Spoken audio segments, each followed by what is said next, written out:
All right, this is business 483, week 2, and we are studying the Dropbox case.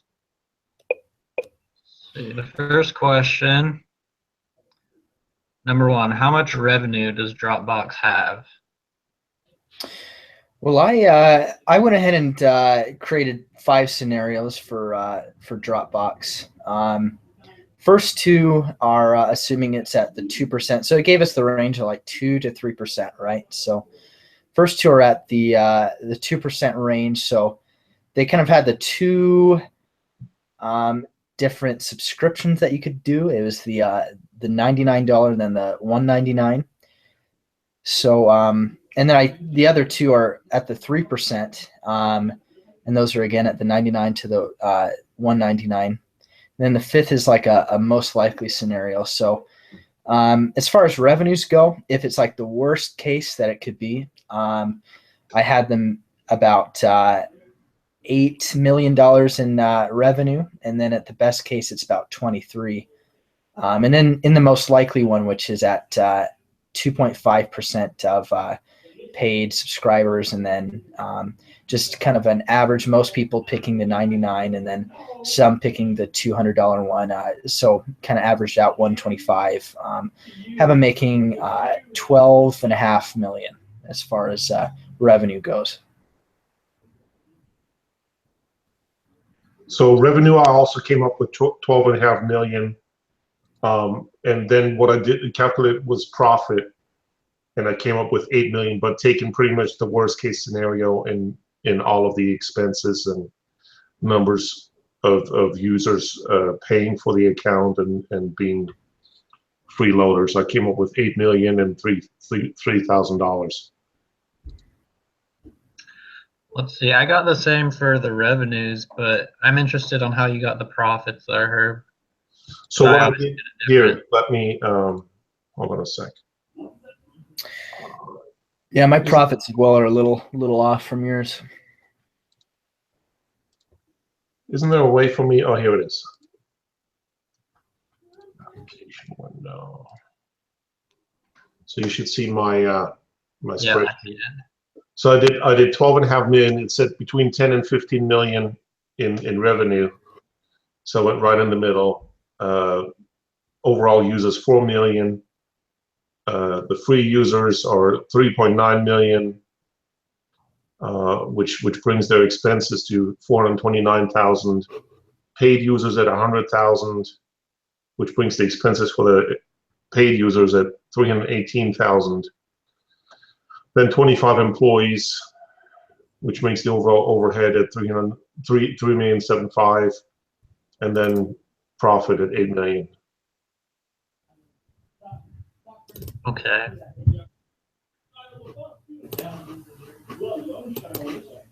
Must have done something wrong. Let me work with my calculations for a second.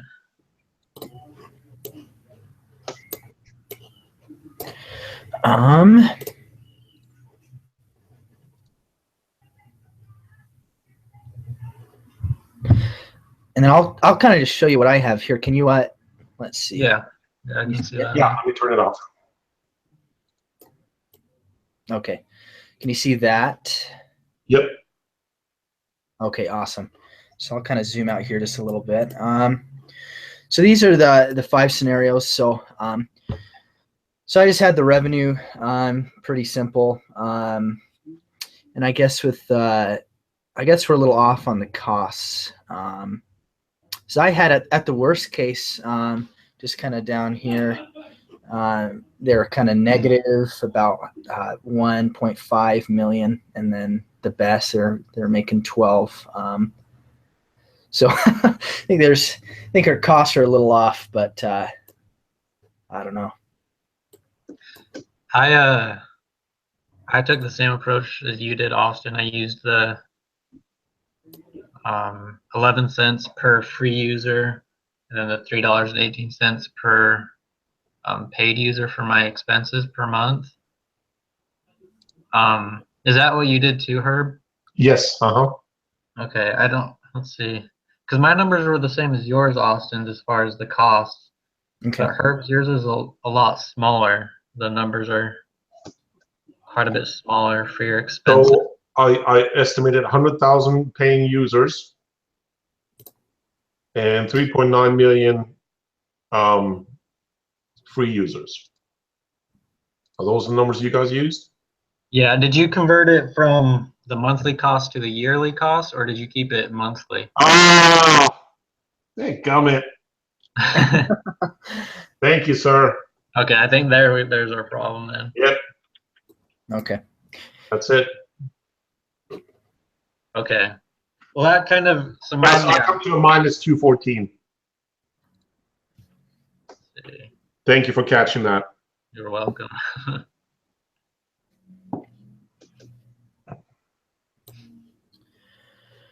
Okay.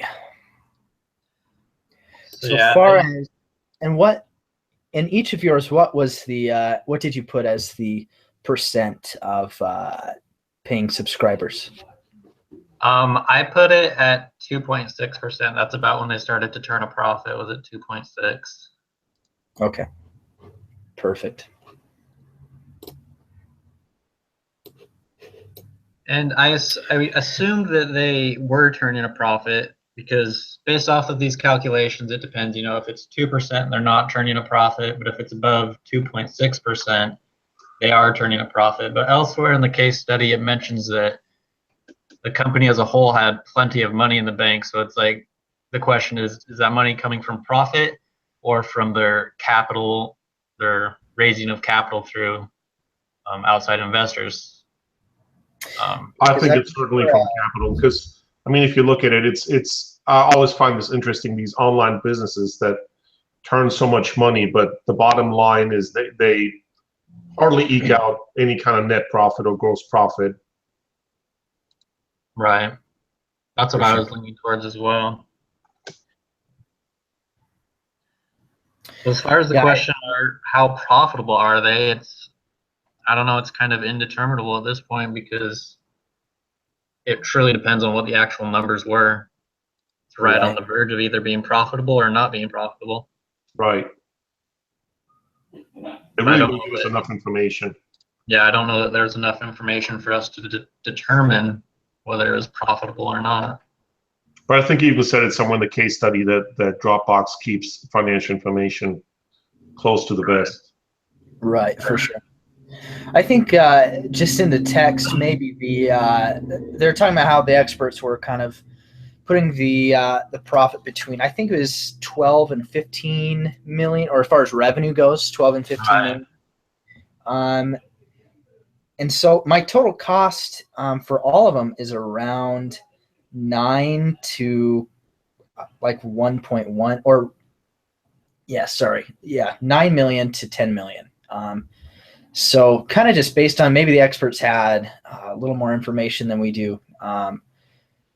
But even with that, I mean, the cost probably is around 10 million. So they should at least be doing a 2 million. It's if the experts were correct, a 2 million profit.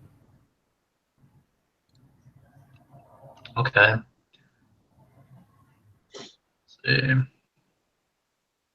But then of course that doesn't take into consideration their considerable cost of acquiring new customers.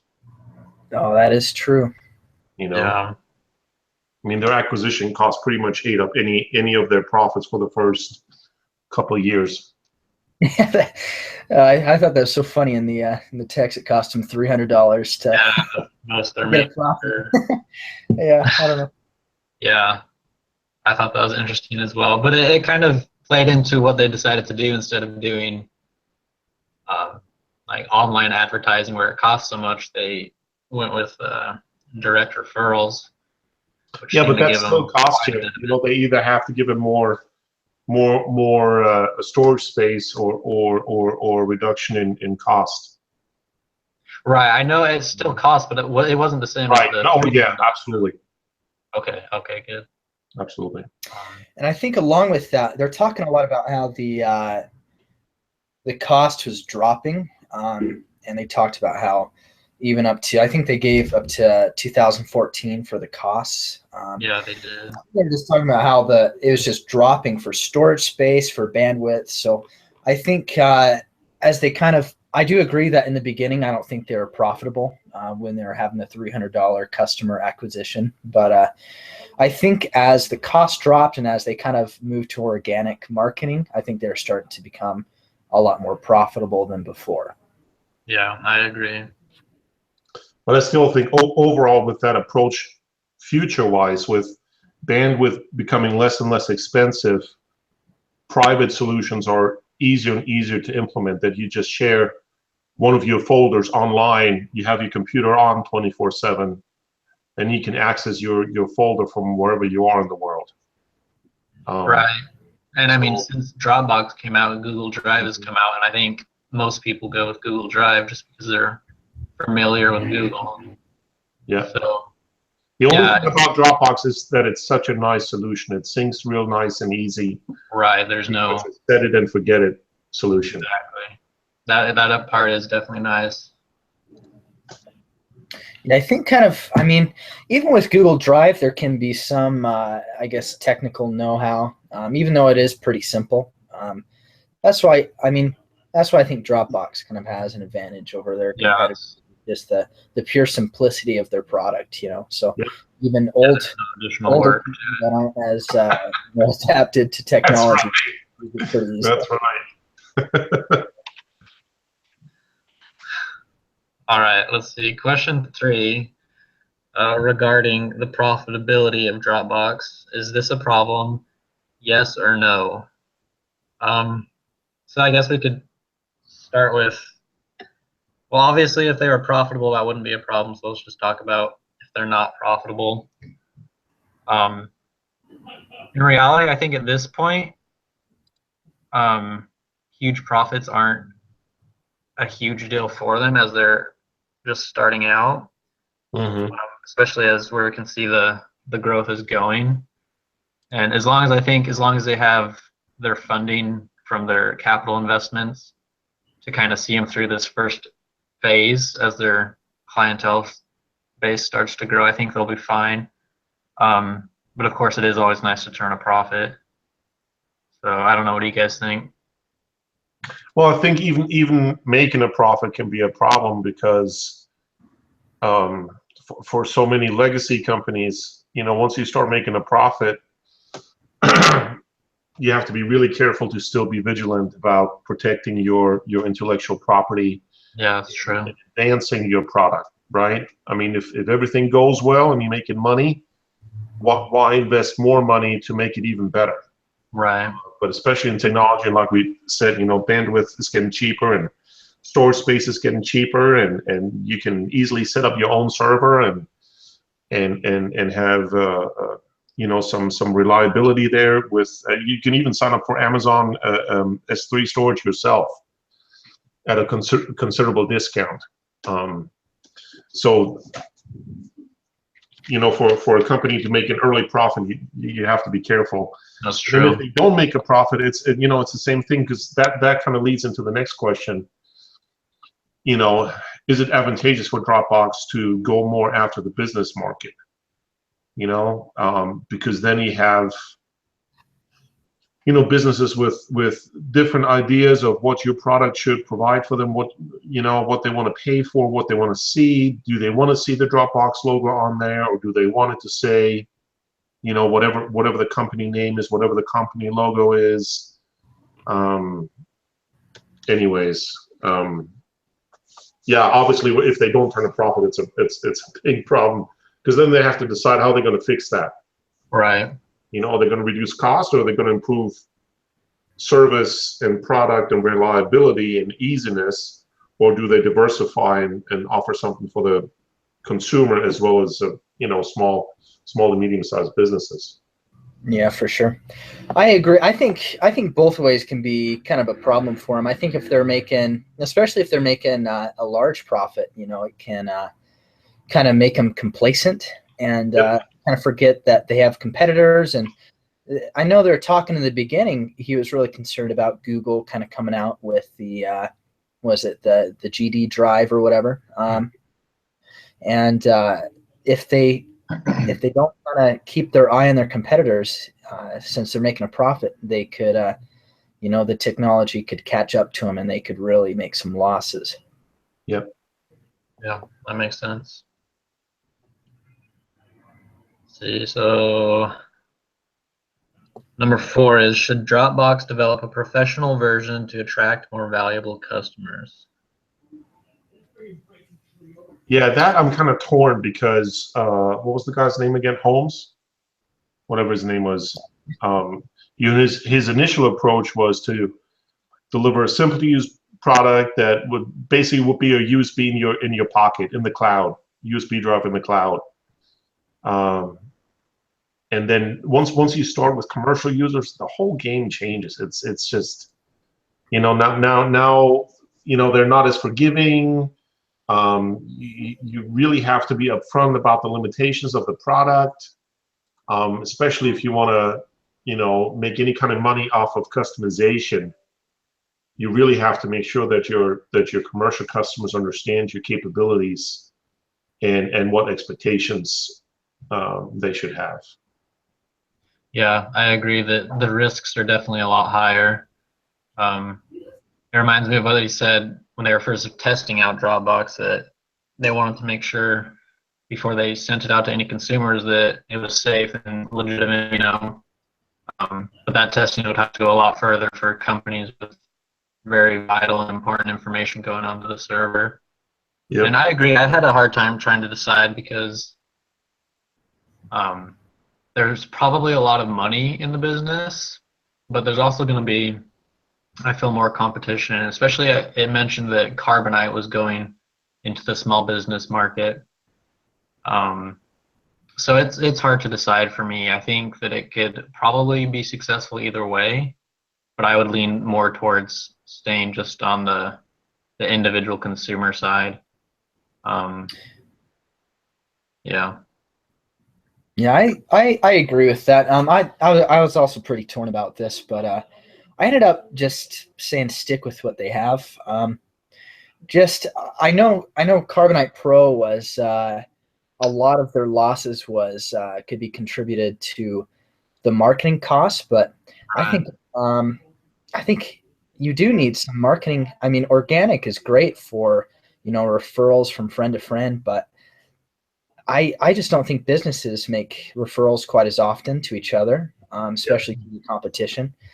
And I think it really would cost them a lot in marketing. And I think they would incur a loss just like Carbonite Pro did. And I think that, he talked about how, Office, it didn't matter if his grandma was keeping recipes or, the lawyer was typing up a 40-page draft, just like Office, it's kind of applicable to everyone. And I think just having it be that simple and keeping it that simple will continue to help them grow customers. And if they make it more complicated, they'll kind of lose the one advantage they had over their competition.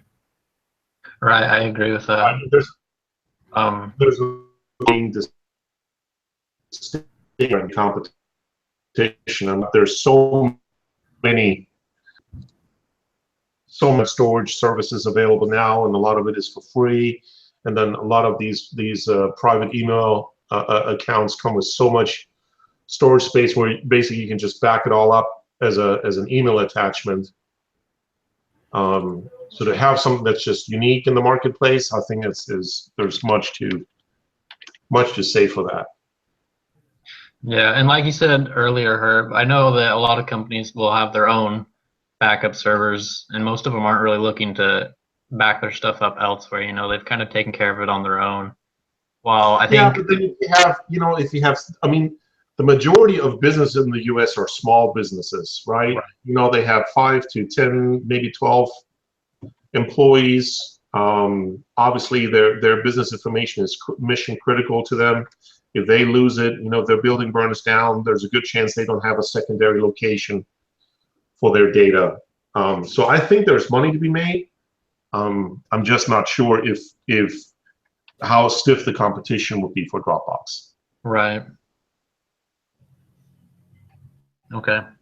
Let's see if there are any other questions. I think that is all of the questions.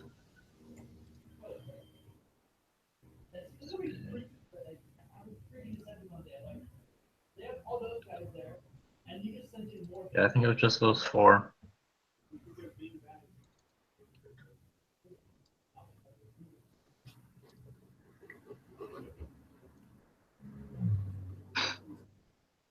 Let's see. It says, I don't know, we kind of discussed this.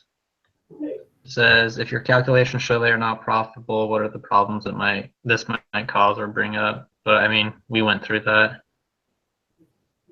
Yeah, for sure. Yeah, so I think that's all of them.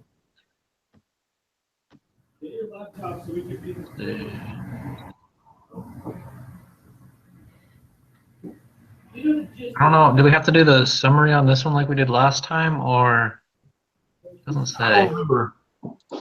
It looks like we do. Yeah, we need to do a summary. I guess the summary of just our opinions. So,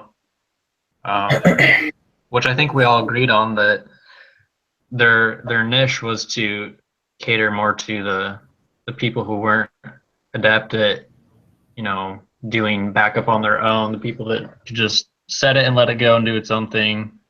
And with that in mind, I think that it would be best for Dropbox to continue on the course that it's on, to just continue to develop Dropbox to be a little more appealing to its consumer base, listen to their demands, listen to what they want added to it, but not really go into the specialized market with different businesses and those types of things, because like we said, the advertising costs would be a lot higher for them, and that they just need to stay true to what they are, something simple that anyone can use.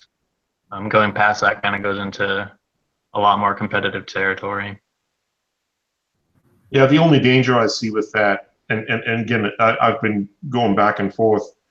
The only danger I see with sticking with their guns, which I think was made them distinct in the beginning, I would think that's a feature that's easily copied by somebody else. So it's easy to imitate that feature, that you have a dedicated folder in your Windows Explorer or whatever Apple uses, and that folder resides on your local hardware, but automatically gets backed up in the cloud. So it would be easy for Google, and maybe they already have something like that. I don't know, but yeah. I mean, again, it's like what Austin said too. I mean, that's what made them unique and distinct in the beginning, but I'm not sure if it's enough to sustain continued growth and continuing having market share. Right. I agree. It was a pretty close decision for me. But I don't know. I thought about that, and I just thought, it might cost them I think it just might cost them too much to go to the business route, might cost them too much to acquire those new businesses, to get them away from whatever they're using now or whatever alternatives there are. But I agree. It's kind of both ways. There's some disadvantages to it, because it is keeping it simple, especially since the technology has been around for a little while. It can be replicated. But in the end, I guess I just recommend for them to kind of keep the cost low, keep it simple, maybe continually updating, kind of stay the path, like updating their stuff, but still having it simple. And then I think one major key for them would just be to establish those key partnerships. I know that Android was talking with them about just having in every Android device the Dropbox. So I think if they were to go kind of that route, it would have to be with some of those major companies where they could just put it in standard prepackaged for all their devices. But I think overall they should just I completely agree with that, because as I mentioned in the case, they did the study where none of the 5 participants could actually install it and use the program. So that could be a big hindrance to them. But if it's pre-installed, it comes included on the device that you have, and it's just backing up without you having to do one thing, then I think that would definitely increase their profitability and their value to the consumers. That's a really good thought, Austin. Yeah, while you guys were talking, I was thinking, you know, really, I would think that the best thing for them will be to get bought out. So I just searched the news quickly, what's going on with them, and they're actually in the process. So one is they left Amazon and built their own cloud storage space in the cloud. And then the other thing is there's an article that MIT Technology Review was written in January that supposedly that Dropbox is preparing to submit an IPO. So I guess they're still going strong. Yeah, it sounds like it. It said, yeah, when Dropbox last raised money in 2014, it was valued, now sit down, it was valued at a hefty 10 billion with a B. Oh, you're kidding. That was in 2014. Huh. Well, they definitely figured out what they needed to do. Okay. But then further on, it says that by 2015, some of the large investors slashed the value by as much as 50%. But that's still a hefty That's still quite a $5 bit. billion. Yeah. That is really Yeah, good. Yeah, and it says, okay, so they did decide to do a Dropbox business. It's a Did they? souped up version of the free app. Costs about 150 per employee per year. Their annual sales are $750 million in 2015, up from around $400 million in 2014. Wow. Okay. So they did decide on doing a business. It seems to have worked out for them. Interesting. Yeah, I wouldn't have. Yeah. I wouldn't have guessed that. But apparently they need they're going to need a lot more cash if they want to do an IPO, right? Right. They're trying to step their game up even further, I guess. yeah, I'm surprised that nobody bought him out, honestly, that nobody dropped some money and said, hey. I wonder if they received offers and turned them down, or Yeah. I'm sure they did. In the beginning, it was like he would be bought out for $1 million in the beginning, right?